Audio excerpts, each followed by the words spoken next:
คลิปที่สองเรามาเบิ่งการผสมสระ2โต3โตและ4โตในภาษาอังกฤษเนาะเวลาเอาสระภาษาอังกฤษมาผสมกันแล้ว มันจะอ่านออกเสียงต่างกันเนาะเรามาเบิ่งนำกันตัว A กับตัว I ผสมกันมันจะเท่ากับสระ I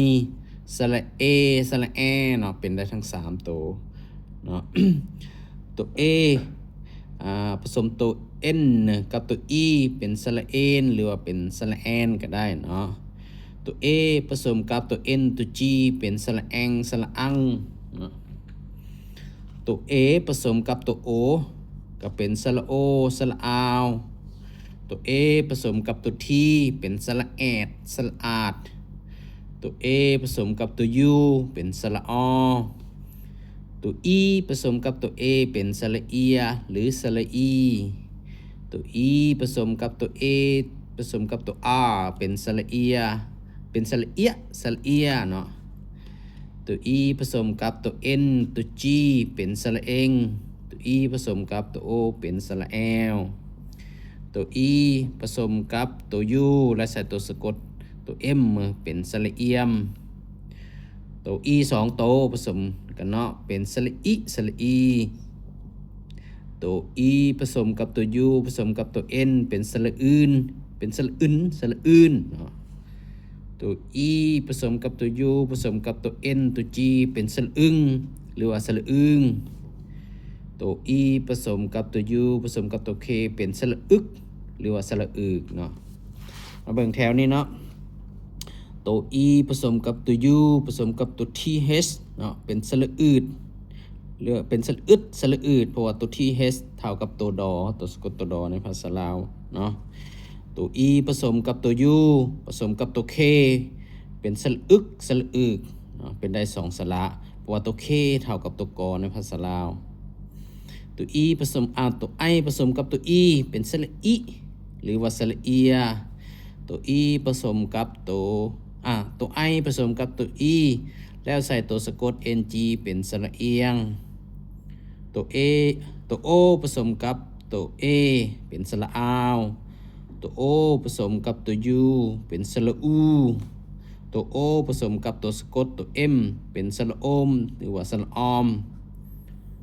ตัว O ผสมกับตัวสะกดตัว N เท่ากับสระออนหรือว่าสระอันในภาษาลาว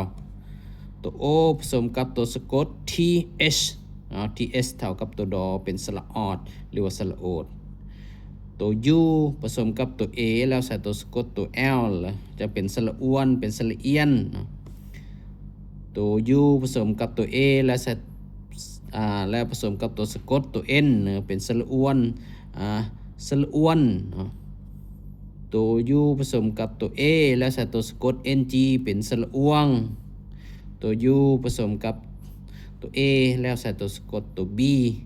เป็นสระอวบตัว U ผสมกับตัว A ใส่ตัวสะกดตัว K เป็นสระอวบตัว U ผสมกับตัว I เป็นสระอุสระอูนะอันนี้คือสระผสมที่ว่ามี2ตัว3ตัวและ4ตัวเนาะมาเบิ่งอีกหน่อยหนึ่งเนาะcompound consonants พยัญชนะผสมภาษาอังกฤษจะมีอยู่นี่เนาะตัว she กับตัว h จะเท่ากับเสียงตัวซอตัวจอตัว sh จะเท่ากับตัวซอตัว v กับตัว e เท่ากับเสียงตัวฟอไฟในภาษาลาวเนาะตัว th จะเท่ากับตัวตอตัวทอเนาะถ้าเป็นตัวสะกดจะเท่ากับตัวดอตัวนี้ตัว n ตัว g เท่ากับตัวงอในภาษาลาวตัว h แล้วก็ she h เท่ากับตัวซอตัวจอ ph เท่ากับตัวfor ไฟกับพอพูเนาะตัว bh เท่ากับตัว b ตัวพอ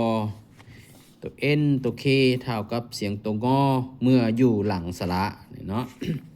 ตัว q กับตัว u เท่ากับตัวคอวอเนาะตัวD กับตัว H เท่ากับเสียงตัวดอกับเสียงตัวทอเนาะตัว CK เท่ากับเสียงตัวคอเมื่ออยู่หลังสระนี่คือสระผสมเนาะวันนี้ยังมี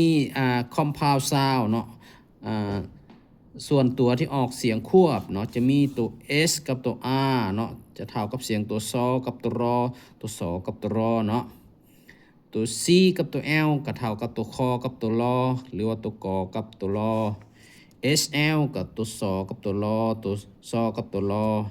ตัว CR ก็เท่ากับตัวคอกับตัวรอตัวกอกับตัวรอวันนี้ HC ก็เท่ากับตัวสอตัวกอตัวสอกับตัวคอเนาะนี่เนาะ และในคลิปต่อไปเราจะมาเบิ่งvowel and consonants ก็คือ